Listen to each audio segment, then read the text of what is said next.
Good morning, everyone.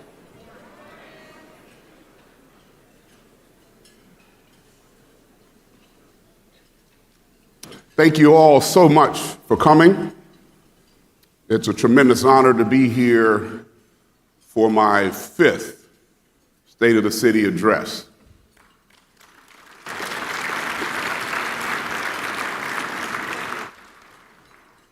First, let's join me in thanking the servers, right? I mean, this is a full house, and everything they've done to serve the breakfast this morning, give them a round of applause, please. And I have a few other partners, business people to thank this morning. First, to the Chamber of Commerce of the Palm Beaches, especially Chamber CEO Donald Burgess, Chamber Board Chair Kimberly Lee, and the entire Board of Directors. Thank you so much for graciously hosting this morning's annual State of the City breakfast. And this is an event I look forward to every year. For more than a century, the Chamber has worked diligently to advance our community's civic, economic, and industrial interests. West Palm Beach is a better city because of our collaborative efforts. To all the sponsors who are supporting this event, especially Good Samaritan Medical Center, the presenting sponsor, thank each and every one of you for your support. And of course, to our West Palm Beach City Commissioners, to whom I personally owe a special debt of gratitude for partnering with me in leadership and improving service to the residents and businesses in our city. Starting with Commission President Shalonda Warren, who represents District 2.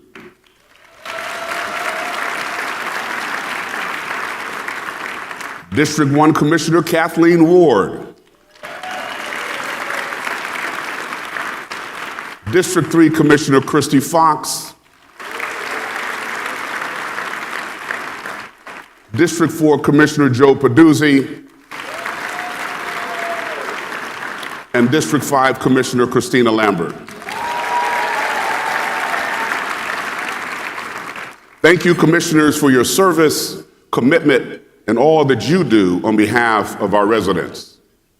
To the 1,800 employees of the City of West Palm Beach, thank each and every one of you for your hard work and dedication to the city. And of course, to the First Lady of West Palm Beach, Lorna James, my wonderful wife and life partner, truly the wind beneath my wings. Lorna, yes?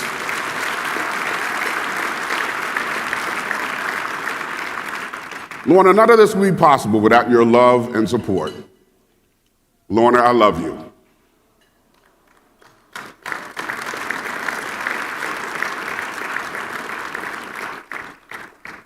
Fun fact, presenting the flowers today is Camille, the founder of Camille's Flowers and Gifts, currently located on 25th Street.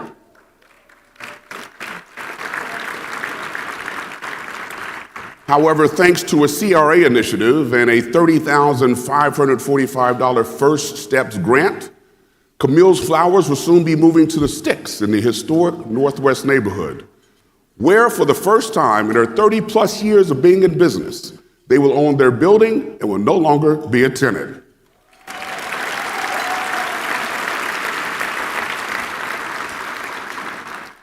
So today, I stand before you to talk about a concept that is both ancient and forever relevant. The power of a community working together. Indeed, the power of us. In our fast-paced, technology-driven world, we often find ourselves isolated, focused only on our individual tasks and screens. But let us remember, we are fundamentally social beings, thriving on connections, collaboration, and a communal effort. Think about the greatest achievements in history. They were not accomplished by individuals in isolation, but by communities, groups of people who came together with a common purpose and vision. It is the collective effort of many that build societies, elevate cities, the Community, however, is not just about geographical proximity. It is about shared values and goals. When we work together as a community, we harness a diverse range of skills, perspectives, and strengths. We become more than just the sum of our parts. We become a powerful force capable of affecting real positive change in our world. But working together goes beyond achieving tangible goals. It's about building relationships, understanding, and trust. It is about creating a space where every voice is heard, every person is valued, and everyone contributes in their unique way. This inclusivity is not just morally right, it is practically effective. It leads to better decisions, more innovative solutions, and a more cohesive communities. In these difficult and divisive political times, we must remember the power of unity. Today's address is focused on how much we have achieved working together and how much more we can achieve when we tap into the power of us. We must continue working together to build a better tomorrow together. Now, ladies and gentlemen, this morning, let me assure you that the state of our city is strong and robust.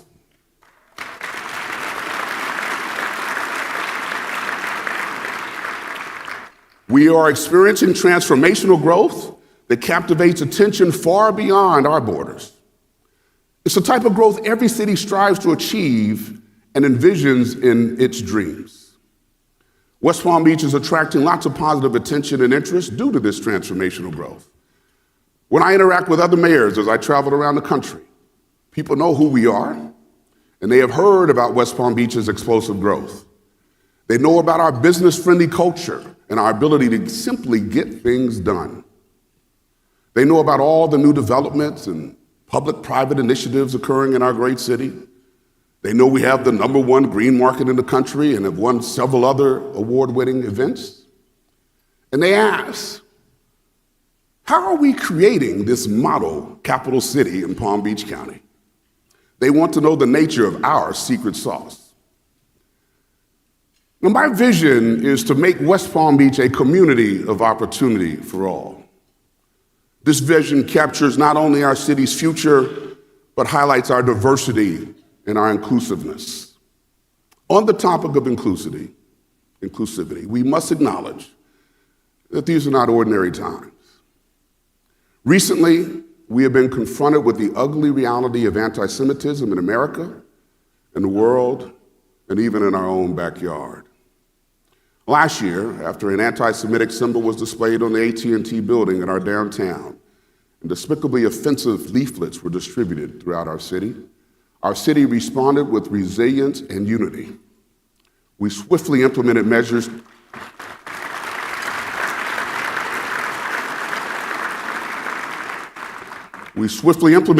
to combat hateful acts, sending a clear message that West Palm Beach stands firmly against discrimination of any type. Not here, not in our city, not on our watch. That's not who we are. Our city continues to be a top destination for families, visitors, and for businesses wanting to relocate. People are moving to West Palm Beach not to retire, but instead to live and work in our tropical year-round climate and our welcoming business climate. We are rich with culture, diverse events, and recreational offerings. Over the past decade, West Palm Beach has experienced a remarkable surge in population. Our pace of growth is twice the national average. This influx has been marked by younger residents and families, signaling that our population has not yet reached its peak and that continued growth is likely. This demographic upswing underscores the magnetic allure of our city. Ladies and gentlemen, let me also assure you the fiscal condition of our city is robust. Last year, we passed a $242 million general fund budget, the largest in our city's history.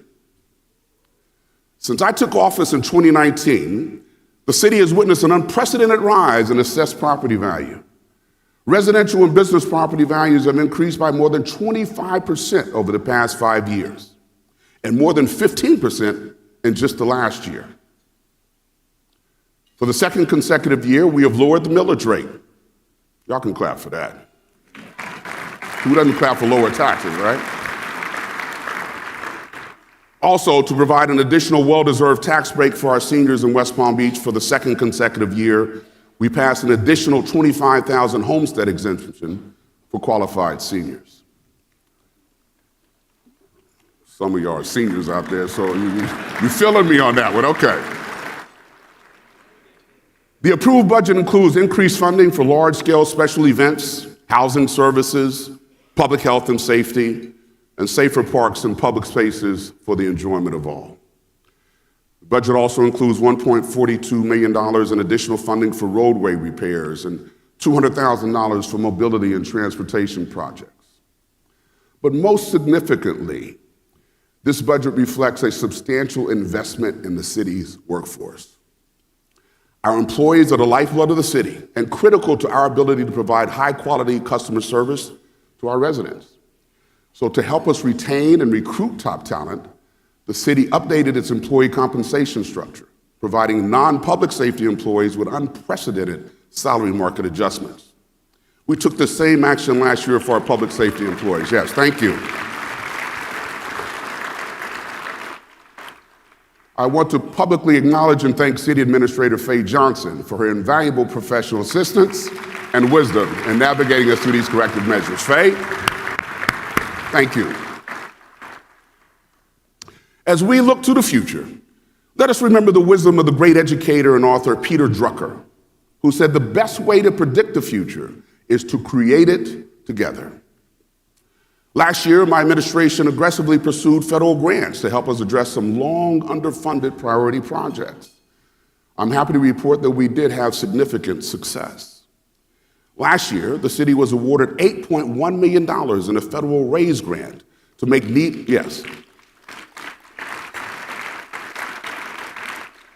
This grant will make needed roadway and drainage improvements in the Carver, Twin Lakes, and Roosevelt Estates neighborhoods, some of the most underserved neighborhoods over the next 4 years.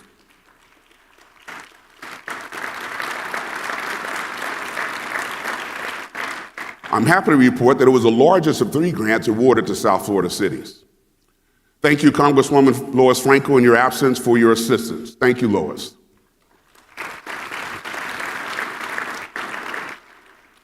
With respect to transportation infrastructure, in collaboration with the Federal Railroad Administration, we successfully established additional quiet zones in the north end of our city, aligning with the expanded Brightline service to Orlando. As we grow, we must focus more on moving people rather than cars around our bustling city. In June, we launched a mobility service pilot program called Ride WPB, starting services downtown and later expanding into the north. Working with Circuit and Rose Trolley, we moved more than 100,000 residents, workers, and visitors around West Palm Beach, all without the hassle of driving cars and finding parking spaces.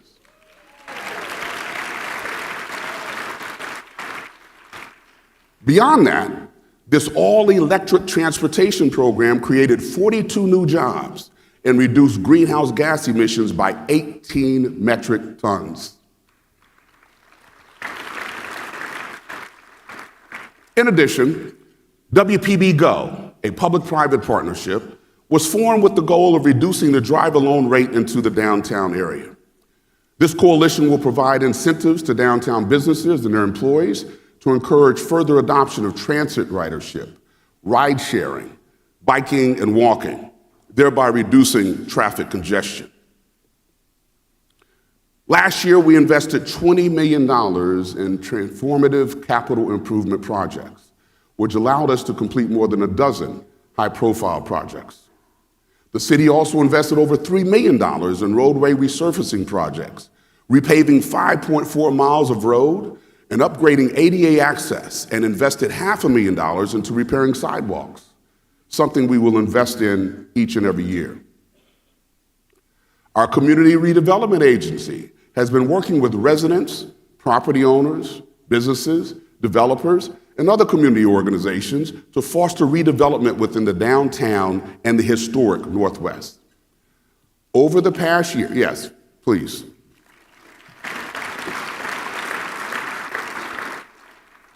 Over the past year, more than $902 million has been invested in our neighborhoods because of the work of the CRA in making those areas more attractive to investors. We currently have nearly $6.5 million in numerous city and community redevelopment projects in the pipeline, ranging from full design and builds, partnerships, streetscapes, and incentive projects that are under construction in our city.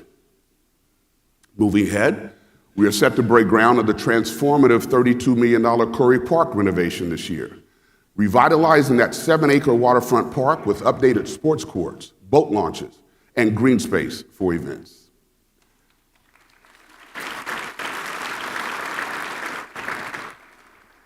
The historic Northwest, known for its rich African-American history, is seeing further enhancements with the $23 million Tamarind Avenue streetscape project, which includes new infrastructure, the replacement of the century-old water main, as well as sidewalk, lighting, and landscaping improvements.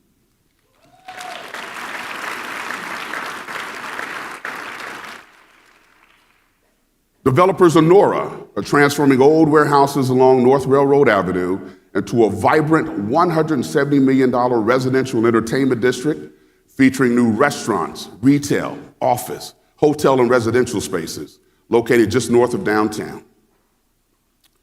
In 2023, we were awarded a grant and are moving forward with FAU's Engineering Research Center for Smart Streetscapes. We've hired a consultant to help gather community input on smart city priorities. This innovative project will enhance livability, safety, and inclusivity in our downtown and historic Northwest corridor and will help us fast-track the implementation of smart city technology throughout our city. During my administration, we have seen people and businesses escaping the high-tax Northeast in favor of our low taxes, business-friendly climate, and year-round sunshine. They want to go beyond visiting here to moving here and thriving here. The demand for residential and commercial properties in our city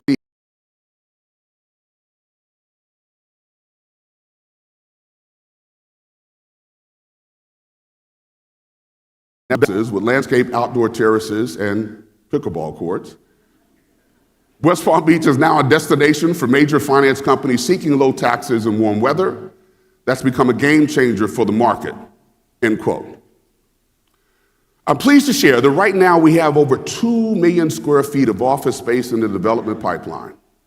And there are 10 Class A towers either in review, under construction, or actually completed. Prior to 2021, to give you some historical perspective, there had not been a single Class A office building constructed in West Palm Beach since 2008.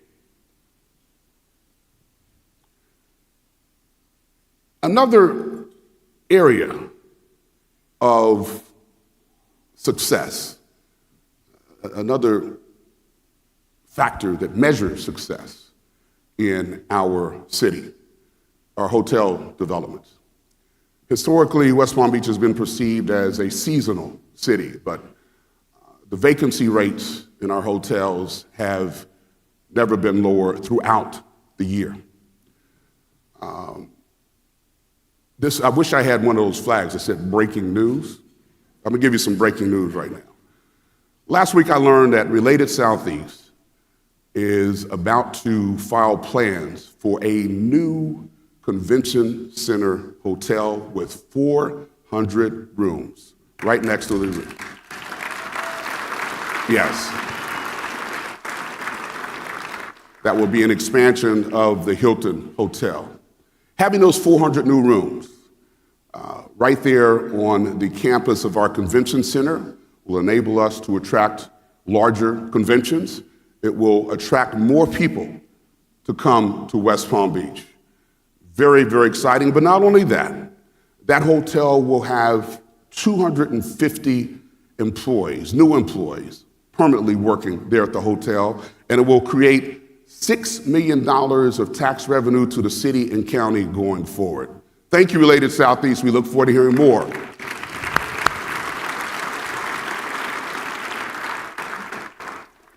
Last year, we actively supported the relocation or expansion of more than 30 new companies to West Palm Beach, contributing to the influx of nearly 4,000 highly compensated jobs. And we have commitments to bring thousands more jobs to our city. We now have the full attention of everyone from Wall Street to Main Street, thanks to our image as a highly desirable and growing city, even earning us the moniker Wall Street South. The media continue to share how heavy hitters in the financial services industry are moving south.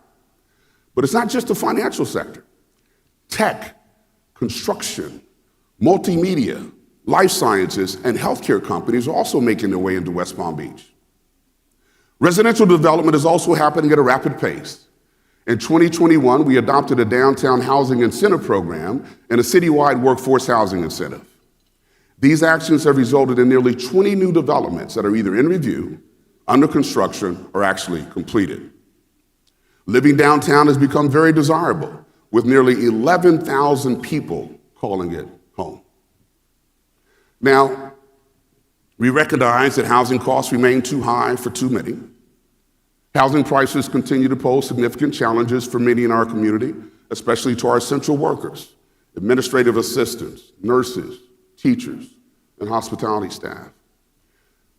My administration is committed to addressing these issues by encouraging developers to build more units of workforce housing through a new ordinance that incentivizes height and density when incorporating workforce housing into their projects. The positive outcomes observed to date signal that we are headed in the right direction. Early in my administration, in fact, in my very first State of the City address in 2019, I launched the 303 initiative, and I had to expand that to 603 a year later because we had blown right through that 300. The goal was to have 600 units of workforce or affordable housing completed or under construction by the end of my first term. I'm happy to say we accomplished that goal. 602 units at below market rates are now available. Notably, the recent openings of the Flagler Station and the Grand projects contributed to more than half of that goal.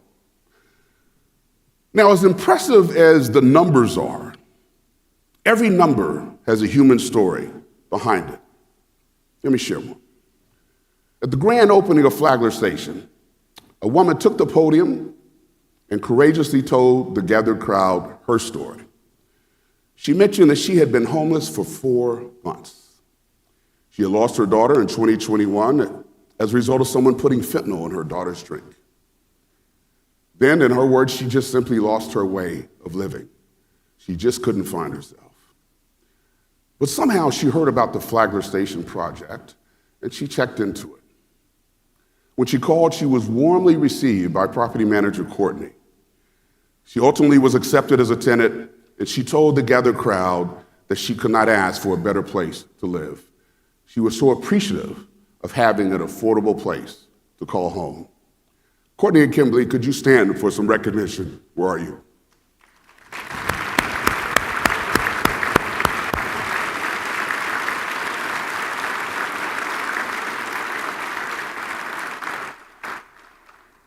And we've only just begun this journey of finding more workforce housing.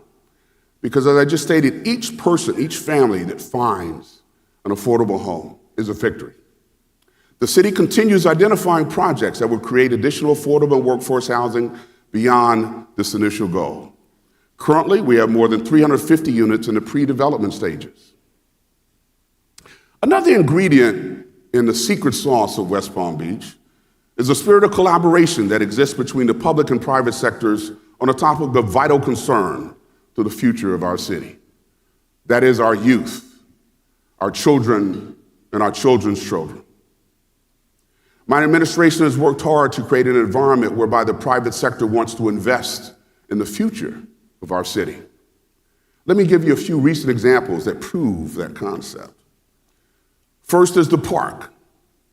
More than $55 million was raised for construction of a new golf course to replace the city's municipal golf course, which had grown fallow. Now, most of the donors to that course, they could golf at any golf course in the world. These individuals were not interested in just revitalizing an old golf course. They were intentionally investing in the future of our city's youth.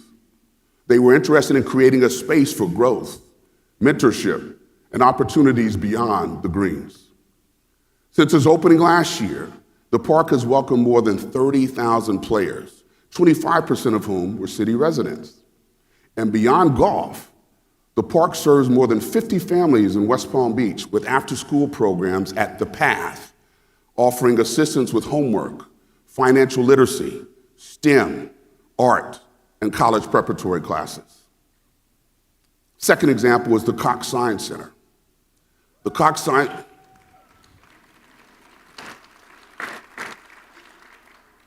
Science Center has raised $80 million for capital improvements to the existing Science Center. This center is a gateway to knowledge and innovation, and in 2026 it will be providing 500,000 students with access to cutting-edge resources that will shape the trajectory of their academic and professional lives. Third example is the Boys and Girls Club of Palm Beach. Nobody here from the Boys and Girls Club? Let me hear you. The Boys and Girls Club is raising more than $15 million for the construction of a brand new facility in Dreher Park. It is estimated that at the beginning of 2026, this new club will serve more than 800 children and teens each year. It won't be just a facility. It will be a haven of support and inspiration, paving the way for a brighter future for countless children each and every year.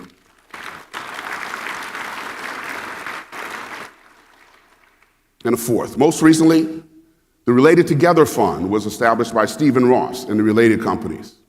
Mr. Ross's initial gift was for $8 million to fund scholarships to Palm Beach State College for graduates of Palm Beach Lakes and Forest Hill High Schools, both located in the city of West Palm Beach.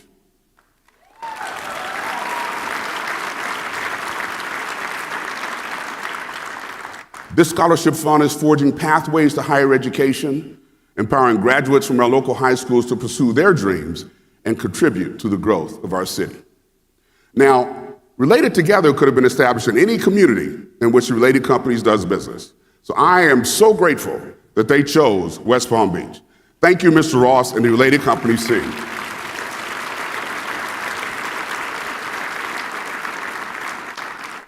So as I look at that list, I'm reminded of something that Tiger Woods said when he spoke at the grand opening of the park.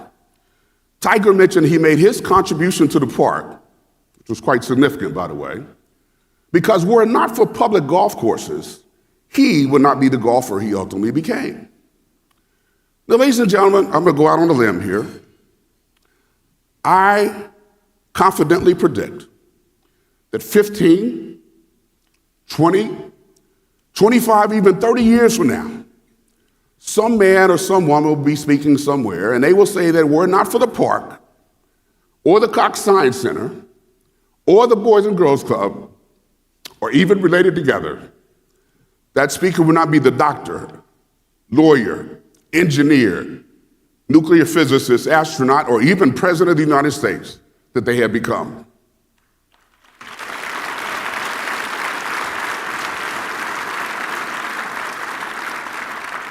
In other words, projects like these, which are the result of collaboration between the public and private sectors, right here in West Palm Beach, these projects are transforming lives.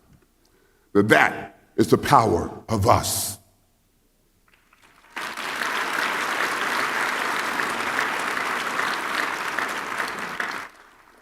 Another key reason why West Palm Beach is growing and thriving is because we are indeed a safer city. The protection of the public is one, if not the most important thing any mayor, any administration can and must do.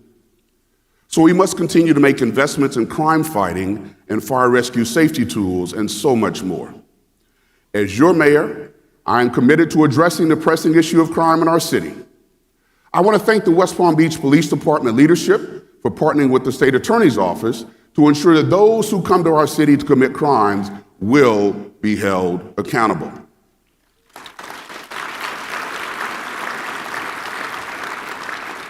Don't come to West Palm Beach with the intention of committing crime. Not in my city, not on my watch.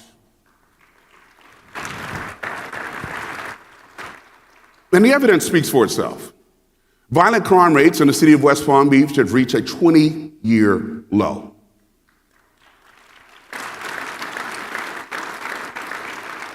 Notably, homicides have decreased.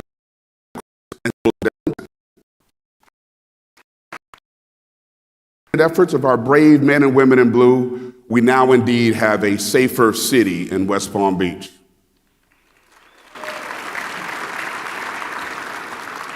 But there's still work to be done. We must do a better job with reducing property crime. Last year, the city experienced a 3% increase, primarily attributable to auto thefts and burglaries. It's crucial to note that despite that increase, the city still remains 9% below our 5-year average for crime.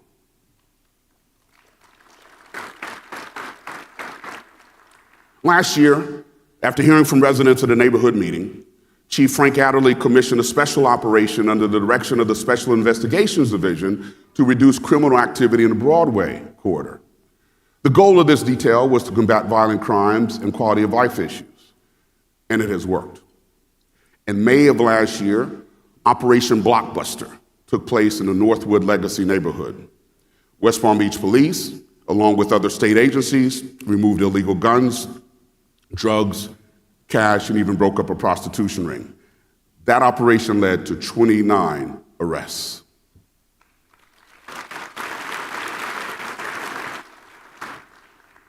Public safety also includes our brave West Palm Beach firefighters under the leadership of Fire Chief Diana Matty.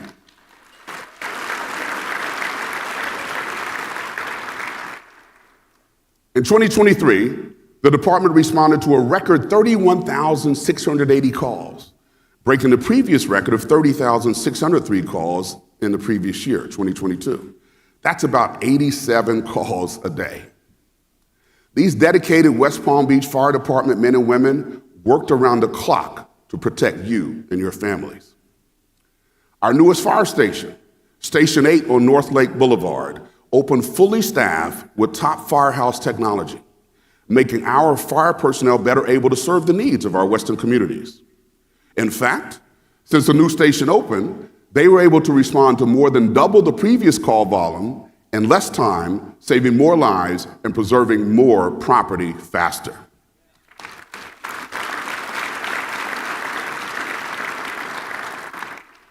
This became evident in late December when Engine 8 and Rescue 8 responded promptly to a 2-story house fire in the Ibis community. Search and rescue operation was successfully completed within 8 minutes. The fire was brought under control in just 9 minutes, saving the home from total devastation.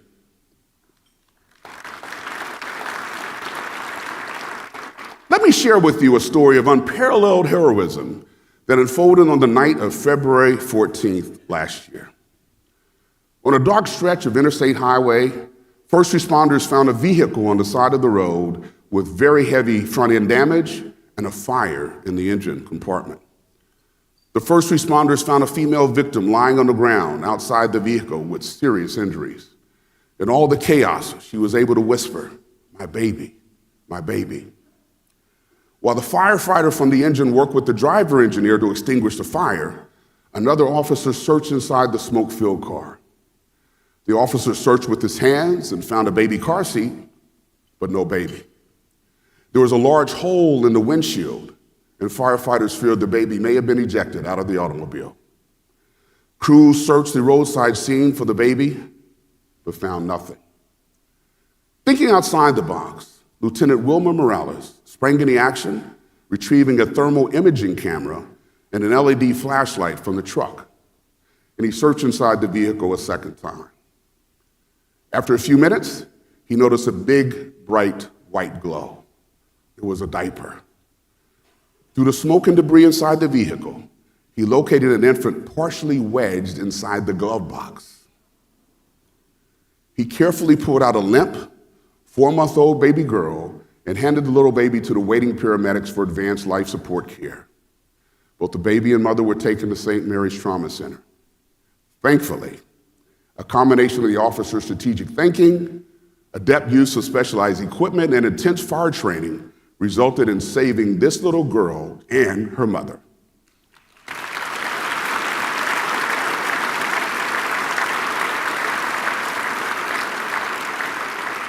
Lieutenant Morales, would you please stand and receive some much-deserved appreciation?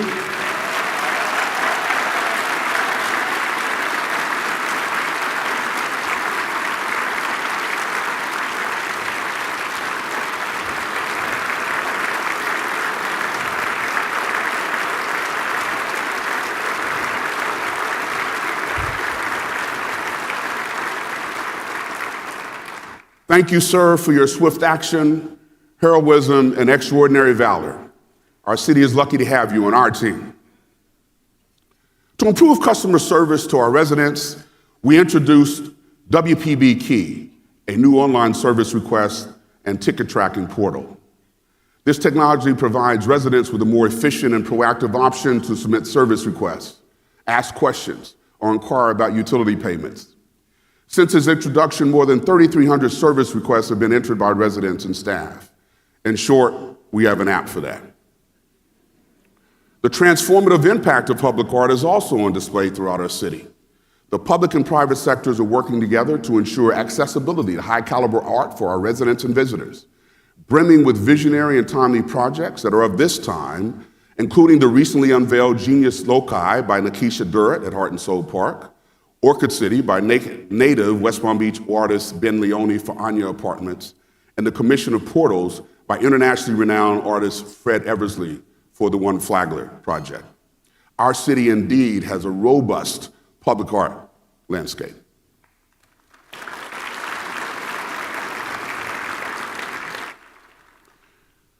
Now, as mayor, I'm faced with many challenges. The kind of challenges that sometimes keep me up at night. Some of these challenges we can solve with added resources and focus, and some simply are not that easy to solve.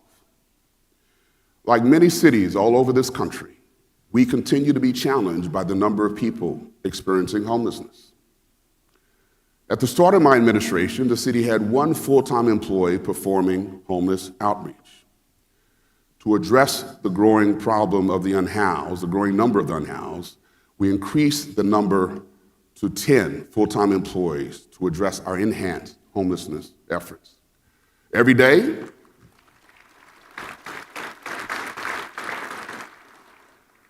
these men and women go out into our community and they meet with the homeless population where they live, and to the extent possible, match them with resources they need, which range from a roof over their head to counseling for addiction or even mental health treatment. Let me share a few numbers with you.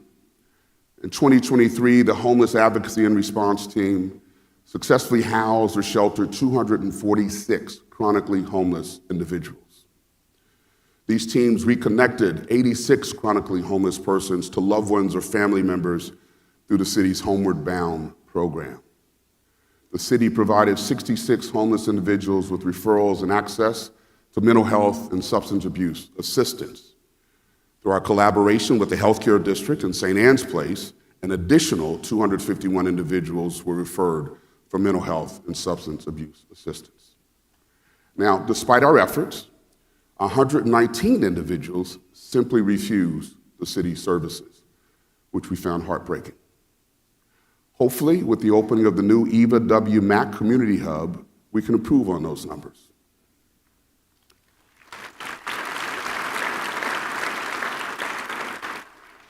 A few months ago, I hosted a roundtable discussion on mental health with key stakeholders from various local organizations. We discussed funding and resource allocation at the federal and state levels. Some of the outcomes included the need to raise awareness about the stigma of mental health and to provide support to underserved populations within West Palm Beach and throughout Palm Beach County. We must continue this vitally important conversation in our county. It is a travesty that our jails are the largest provider of mental health assistance in our county. And we also have plans for a homeless roundtable in February. I want to use my power to convene and bring together subject matter experts from throughout the county to discuss this perplexing problem as well as potential solutions. Another challenge we face is global climate change, evidenced by sea level rise, record heat, and more powerful storms. In December, I had the honor of being invited to attend COP28, the United Nations International Climate Summit held in Dubai. I was one of 150 mayors from 50 countries invited, and one of only 30 mayors from the United States.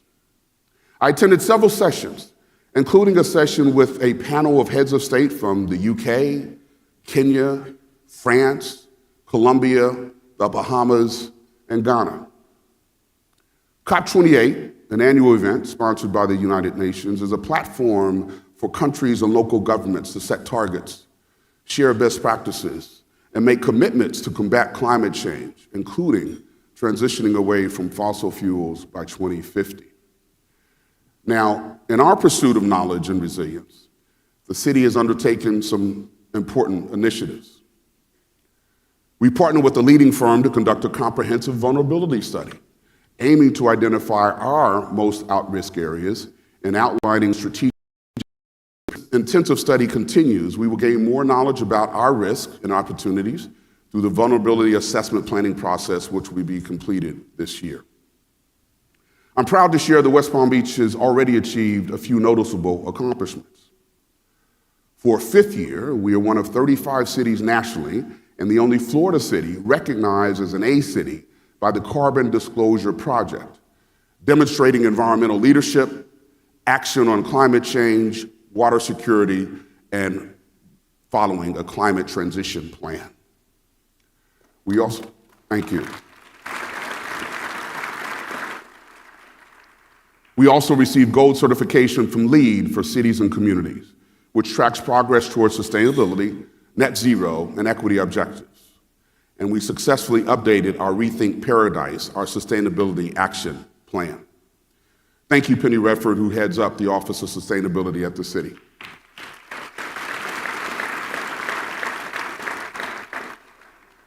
Friends, West Palm Beach is witnessing the dawn of an age of growth and prosperity not seen in decades. However, I would consider my job incomplete if the benefits of this growth did not touch all four corners of this city. We cannot leave any persons or any community behind during this period of transformative growth. I shared with you earlier my vision of creating in West Palm Beach a community of opportunity for all, where every individual, regardless of race, gender, sexual orientation or background, or even zip code, has opportunities to realize in this city their individual dreams. And to help with that effort, I want to mention a couple of programs that demonstrate the city's commitment, my administration's commitment to creating a more inclusive community.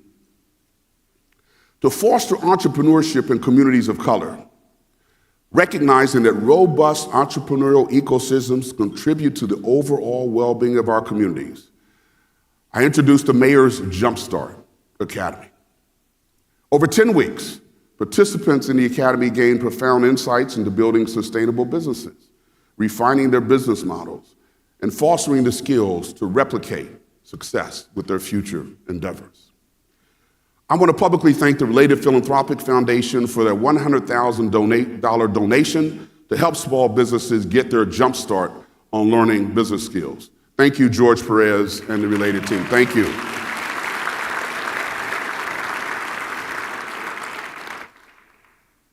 My administration is also dedicated to making sure our business partners reflect the diversity and talents of our residential population. The Office of Small and Minority Women Business Program oversees initiatives designed to ensure fair business practices in West Palm Beach. For example, last year, the city released the First Steps grant program, wherein 43 owners of West Palm Beach businesses were awarded $500,000 in grants, not loans, ranging from $20,000 to $50,000. We are the only government entity in the county to adopt such an extensive grant program geared specifically to small and minority businesses.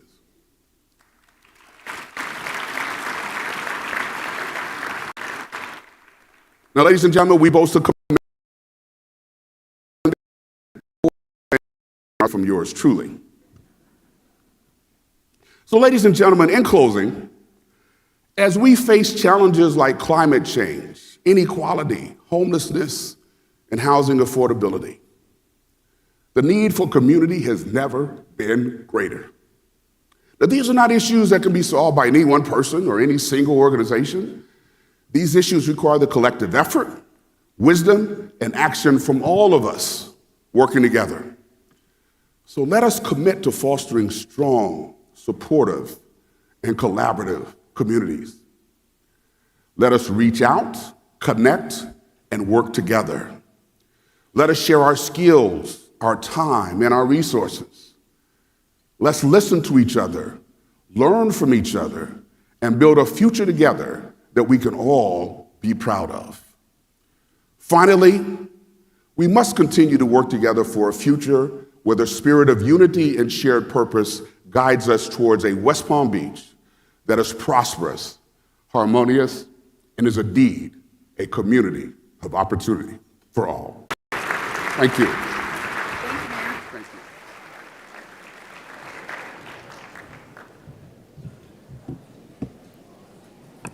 Thank you, Mayor James, for your time, and thank you to our presenting sponsor, Good Samaritan Medical Center. Thanks again to our community partners, GL Homes, Verizon, UHealth, University of Miami Health System, Tanger Outlet of Palm Beach, Cemex, Cleveland Clinic, and Southwest Airlines. And our gold sponsors, Related Group, Mount Sinai, New York, Palm Beach Concierge Care. And thank you to Bratter Immigration Law Firm, our silver sponsor, and FAU Executive Education, our coffee sponsor. Remember, your parking today is complimentary thanks to Hedrick Brothers Construction. Now, everyone, pull out those raffle tickets. We're going to pull the winning numbers for the Southwest Airline tickets. If you win, please find Rachel.